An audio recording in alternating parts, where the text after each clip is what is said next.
This is my piece. Weeks passed after I sent off my request to the jail clinic for an eye exam. I should have known how long it would take to get a response. I'd been legitimately ill before and never heard back. One guy I knew was told he'd need chemo within 2 weeks or he'd be too far gone to have a shot, and he was released to a hospital 7 weeks later.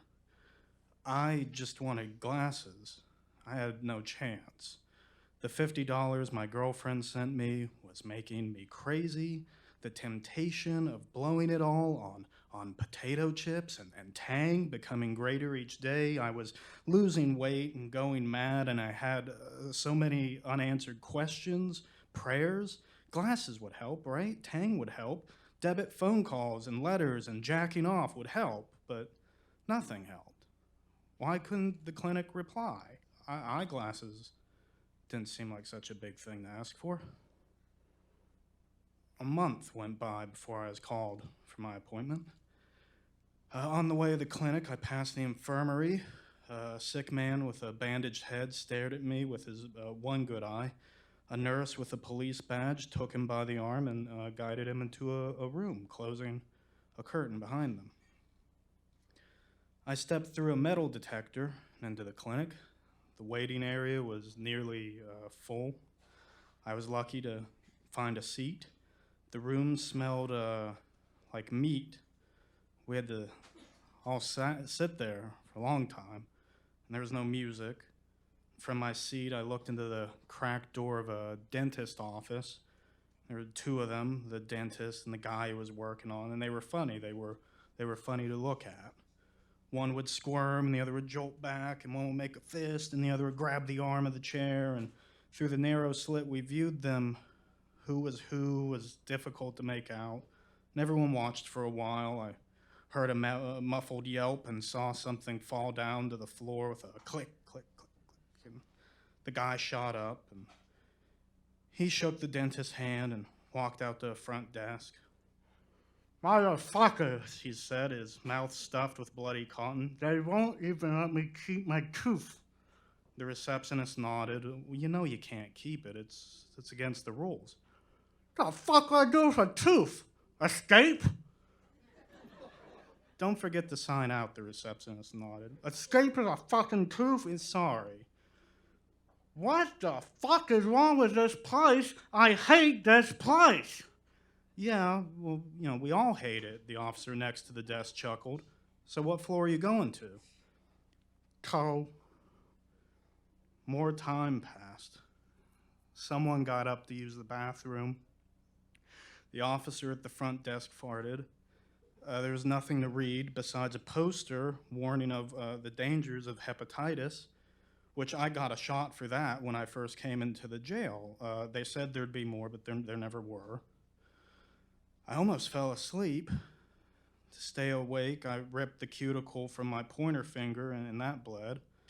And a few people signed out, and others entered and signed in, and it seemed never-ending. Finally, the receptionist said, "Next patient," followed by my name. And the word patient traversed through my head. It wasn't what I was used to hearing. It wasn't a number. It wasn't inmate. I was just a patient. I was seeing a doctor. And this thought should have comforted me, but I guess it didn't. I wasn't really a patient because I really didn't need glasses. I'd always had good vision. Once I was told it was better than 20/20, which I'm not sure how that works. I don't know if that's a thing. In any case, perfect vision was my problem here. I didn't want to see anything anymore. I was tired of walking laps on the top tier of my pod and having people look at me. Why doesn't he talk to anyone? What's his deal? My fellow inmates, they filled in the details. I didn't even have to talk to them. Who was I? I didn't quite know anymore. Even though we were on the lowest security pod of the jail, I became everything from a bank robber to a murderer who'd crush someone's skull with a hammer. If they couldn't see, I was just a dumb kid who was too scared to talk. Why should I have to see any of them at all? That was where the glasses came in. I'd fake the eye exam, get a prescription, nothing too strong, but just enough to blur the edges, to defocus the center. I wanted my eyes to match up to the hazy uncertainty of my mind. I wanted to see different. I wanted to look different. I wanted a disguise. I wanted something that gave me the superpower of not recognizing anything anymore, of avoiding the details, the mold on the shower floors, the frost lining up inside of the toilet, the names carved into the mirror of my cell. The receptionist called for me again. I stood up. She passed my folder to a nurse who waved for me to follow her. I was led past a room filled with x-ray machines. A poster on the door had a cartoon cat being x-rayed, a cartoon bird trapped in its belly. The poster warned that pregnant women should not enter. This felt like a very stupid graphic. We turned and went into a small, dim room. The nurse left and a doctor came in. She was a small, stout woman. Her body was bird-like, punctuated with a hawkish beak. Her hair looked like scrambled eggs and she stunk of iodine. She smiled at me. "Hi," she chirped with a strange accent, reading my chart. "Are you well today?" "I'm fine." For once, that felt true. I was so close, I could imagine it now. "Can you read the following line?" "Oh, sure. E, V, C. Oh, man. And I would hold these long, beautiful uhs like they were part of a Buddhist chant. I'd kind of let them linger in the air like incense. "Well," the doctor would have to say, "does appear you need some glasses." And I'd pick the largest frames they had, something to cover half my face and ensure I couldn't see a goddamn thing. It'd all be softened. It was a beautiful plan.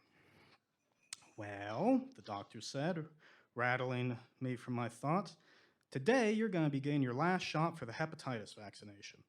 You'll recall you had one when you first came here, one a month after that, and now this last one, which we told you get about 6 months after the second shot, if you recall." I did not. "And actually," the doctor continued, "it's been 6 months and almost a week now, so we need to hurry and get you in here today."